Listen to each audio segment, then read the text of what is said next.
कृष्णाय नमः। श्री गोपीजन वल्लभाय नमः। श्रीमदाचार्य चरण कमलेभ्ये नमः। श्री गुसाई जी परम दयालवे नमः। श्री गुरुवे नमः। अपने माथे बिराजता सेव्य स्वरूपाय नमः। सर्व वैष्णवने जय श्री कृष्ण। આજે આપણે ષોડશ ગ્રંથમાંનો છેલ્લો ગ્રંથ સેવાફલ એની ટૂંકમાં માહિતી મેળવીશું અને આના પછીના વિડીયોઝમાં જે નિત્યના આપણે પાઠ કરીએ છીએ એની અંદર ષોડશ ગ્રંથના અમુક ગ્રંથોનો સમાવેશ થાય છે. મોટે ભાગના વૈષ્ણવો એ બધા જ પાઠ નિત્યમાં કરતા હોય છે, જેમ કે યમુનાષ્ટક છે, સિદ્ધાંત રહસ્ય છે, નવરત્નમ છે, ચતુશ્લોકી છે. તો આ બધાનો પણ ગુજરાતી અનુવાદ આપણે જોવાની કોશિશ કરીશું. એટલે એક સંસ્કૃતનો શ્લોક અને એનું જ ગુજરાતીમાં ભાષાંતર, એવી રીતે ટૂંકમાં એ પણ માહિતી મેળવવાની આપણે કોશિશ કરીશું. તો આજનો આ સેવાફલ ગ્રંથ, એની અંદર કુલ 7.5 શ્લોક આવેલા છે અને ષોડશ ગ્રંથોમાંનો એકમાત્ર ગ્રંથ એવો છે કે જે સમજાવવા માટે મહાપ્રભુજીએ પોતે ગદ્યમાં તેનું વિવરણ પણ કરેલું છે, એટલે કે ટીકા ગ્રંથ પણ લખેલો છે. અને આ ગ્રંથ 1582માં લખાયો છે. મહાપ્રભુજીના એક સેવક હતા વિષ્ણુદાસ છીપા.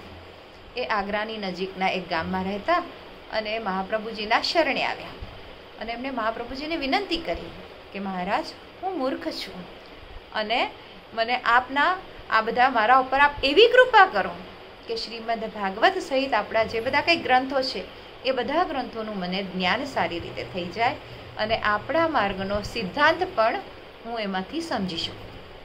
એટલે મહાપ્રભુજીએ સેવાફલ નામનો આ ગ્રંથ રચ્યો અને એ વિષ્ણુદાસ છીપાને શીખવાડ્યો અને એ સંભળાવ્યો. અને સંભળતાની સાથે જ વિષ્ણુદાસ છીપાને એ બધા જ વસ્તુનું જ્ઞાન થઈ ગયું. બધા શાસ્ત્ર પુરાણો એનું જાણે જ્ઞાન સ્ફુરી આવ્યું.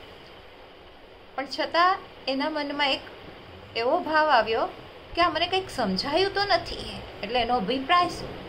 એટલે એમણે કહ્યું કે મહારાજ, સેવાફલ ગ્રંથ સાંભળવાથી બધા શાસ્ત્ર પુરાણોનું જ્ઞાન તો થયું, પણ આ ગ્રંથનો અભિપ્રાય શું છે, એટલે આ ગ્રંથ લખવા પાછળનો અભિપ્રાય એ કાંઈ સમજમાં આવ્યો નથી. તો મહાપ્રભુજી કહ્યું કે સેવાફલ ગ્રંથ જે છે એ સમજવો કઠિન છે અને સારું કર્યું કે તું એ આ રીતનો પ્રશ્ન પૂછ્યો છે. અને એટલા માટે એમને એનું વિવરણ એટલે કે સેવાફલ વિવરણ નામનો ગ્રંથ લખ્યો અને એને કહી સંભળાવ્યો. અને વિષ્ણુદાસને પછી માર્ગનો સમગ્ર સિદ્ધાંત એના હૃદયારૂઢ થઈ ગયો. તો આ ગ્રંથની અંદર મહાપ્રભુજીએ 3 પ્રકારના જીવો બતાવેલા છે: પુષ્ટિ, પુષ્ટિ મર્યાદા અને પુષ્ટિ પ્રવાહી. અને આ ત્રણેયના અધિકારના 3 અલગ અલગ કારણો અને 3 અલગ અલગ પ્રકારની સેવા અને એ સેવામાં આવતા પ્રતિબંધ અને આ 3 પ્રકારની સેવાનું ફલ, એનું નિરૂપણ. એટલે જીવ 3 પ્રકારના હોય છે, જે પૂર્ણ પુષ્ટિ રીતના હોય છે, અમુક પુષ્ટિ અને મર્યાદા પ્રકારના હોય છે અને અમુક પુષ્ટિ અને પ્રવાહી પ્રકારમાં સેવા કરતા હોય છે. તો જે પુષ્ટિનું સેવા છે એનું ફળ તો અત્યંત અલૌકિક સામર્થ્ય છે એનું. અને જે પુષ્ટિ મર્યાદા જ્ઞાનવાળું છે એનું ફળ જે છે તે પુરુષોત્તમમાં સાયુજ્ય પ્રાપ્ત થાય છે, એટલે એક પ્રકારની મોક્ષ આપણે પ્રાપ્ત થાય છે. અને પુષ્ટિ પ્રવાહ સેવાનું જે ફળ છે એ ગોલોકધામની પ્રાપ્તિ અથવા તો સેવાપયોગી દેહની પ્રાપ્તિ થાય છે. સમજાયું? એટલે કે જે 3 જીવ છે જે એકદમ પૂર્ણ ચુસ્તતાથી પુષ્ટિ માર્ગ પર જ કામ કરે છે, પુષ્ટિ માર્ગના હિસાબે જ સેવા કરે છે, એવા પ્રકારનો ફળનું સામર્થ્ય એકદમ અલૌકિક છે, અદ્ભુત છે. અમુક પુષ્ટિ અને મર્યાદા, એટલે થોડું પુષ્ટિ રીતનું કરે, થોડું મર્યાદા રીતનું કરે, એમને સાયુજ્ય મોક્ષ પ્રાપ્ત થાય છે.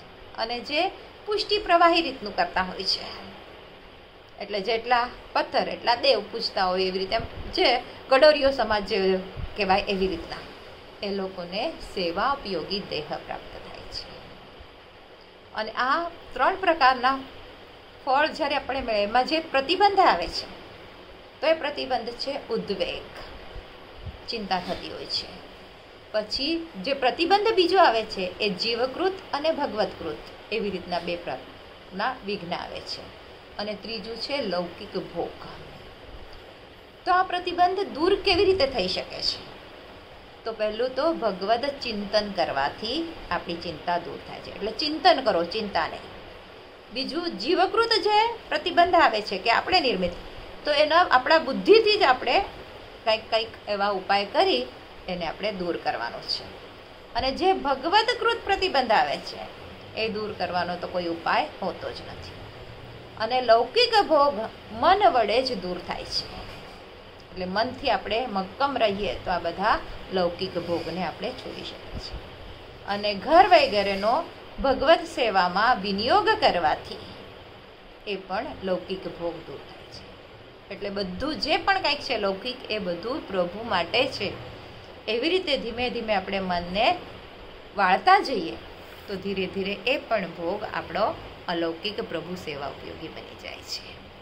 તો આજ માટે આટલું જ. આજના મારા વચનોને પ્રભુ ચરણોમાં સમર્પિત કરું છું. કૃષ્ણાર્પણમસ્તુ.